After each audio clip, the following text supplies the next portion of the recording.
Hello guys, स्वागत है आपका 911 लीगल बाबा के चैनल पे।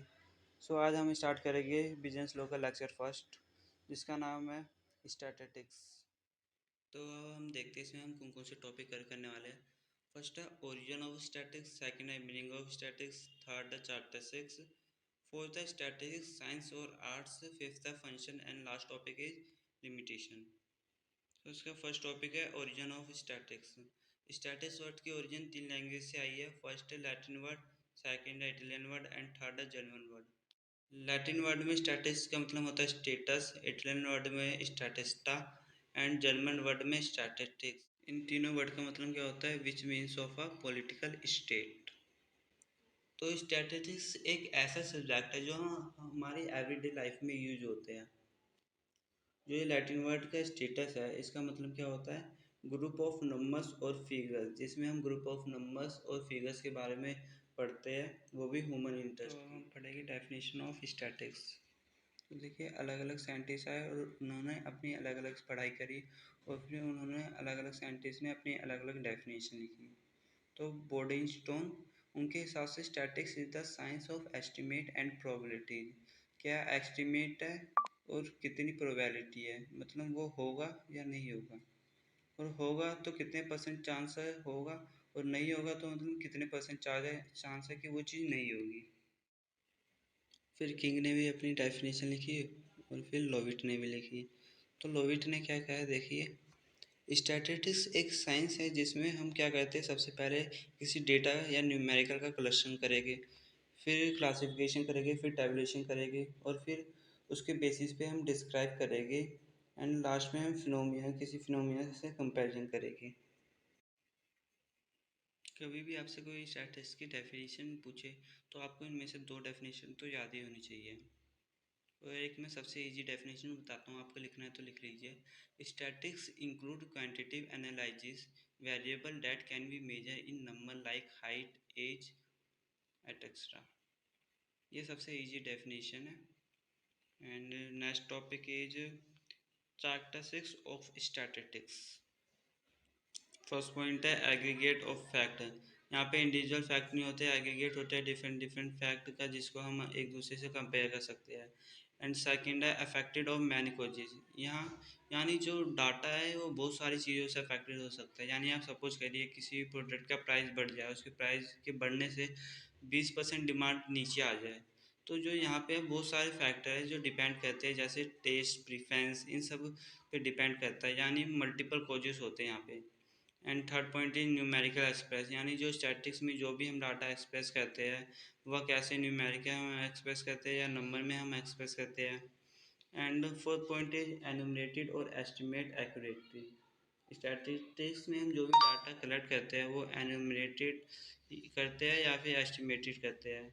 सो दोनों तरीके से करते हैं। एनुमरेटेड का मतलब होता है काउंट, एंड एस्टिमेटेड का होता है अंदाज़ा, और बिल्कुल एक्यूरेटली करते हैं। And fifth point is collecting in a systematic and manner.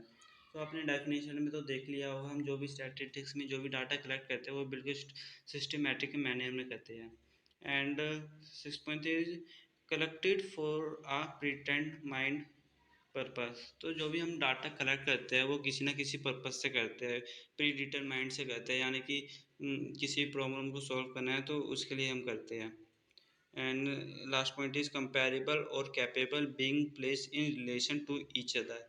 सो जो यहाँ पे जो जितने भी हम एग्रीगेट फैक्ट्स कलेक्ट करते हैं वो कंपेयर करके कहते हैं कि किसी भी रिलेशन में ईच अदर, मतलब के बीच आ जाए।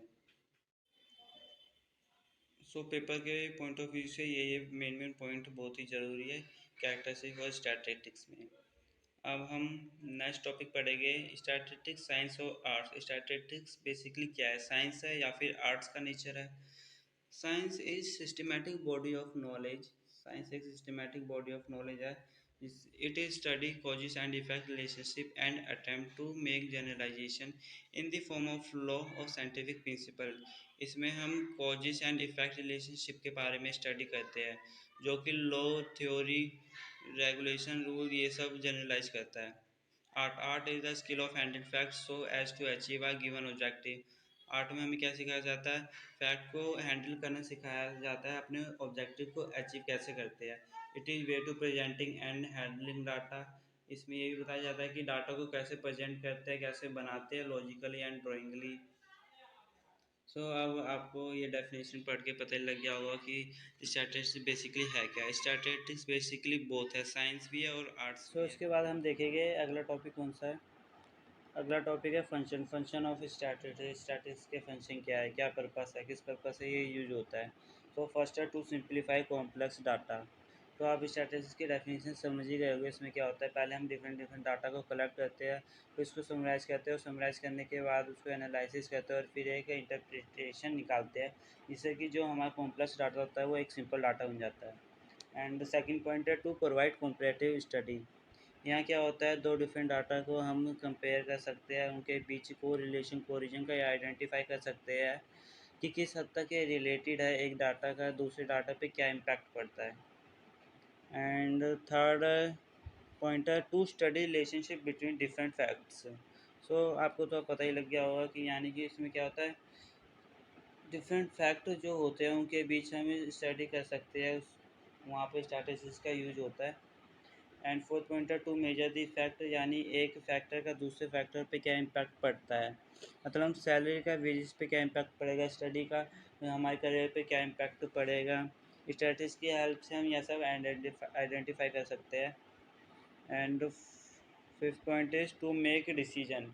तो अब हमें इतना सब पता लग गया है कि हम पहले इसको डाटा को सिंप्लीफाई कर लेंगे, रिलेशनशिप के बारे में स्टडी कर सकते हैं, मेजर फैक्ट क्या हो सकते हैं ये आइडेंटिफाई कर सकते हैं, तो इसमें हम इजीली डिसीजन ले सकते हैं, हमें क्या डिसीजन लेना है। Last point is to forecast. अगर हमारे पास प्रीवियस 10 ईयर्स के डेटा हो गए कि प्रीवियस 10 ईयर्स में कितनी सेल हुई थी, तो हम ये भी आइडेंटिफाई कर सकते हैं कि आने वाले अगले साल में हमारी कितनी सेल हो सकती है। इसके बाद नेक्स्ट टॉपिक है लिमिटेशन ऑफ स्टैटिस्टिक्स। स्टैटिस्टिक्स की कुछ लिमिटेशन भी होती है। फर्स्ट है studies only quantitative facts does not study quality facts. इसमें सिर्फ हमें क्वांटिटेटिव फैक्ट्स के बारे में ही बताया जाता है, इसमें क्वालिटेटिव फैक्ट्स के बारे में नहीं बताया जाता है। जैसे कि इसमें बस न्यूमेरिकल डाटा के बारे में बताया जाता है, ये नहीं बताया जाता है कि हमारी इंटेलिजेंसी कितनी है, IQ लेवल हमारे में कितना है।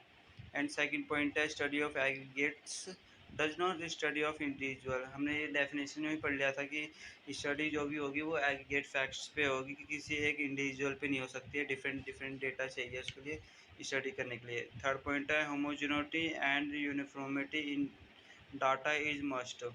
जो भी हमें डाटा मिलेगा वो थोड़ा एक जैसे ही होना चाहिए, यूनिफॉर्मिटी होना चाहिए, तभी हम उसके बारे में स्टडी करके कोई रिजल्ट निकाल सकते हैं।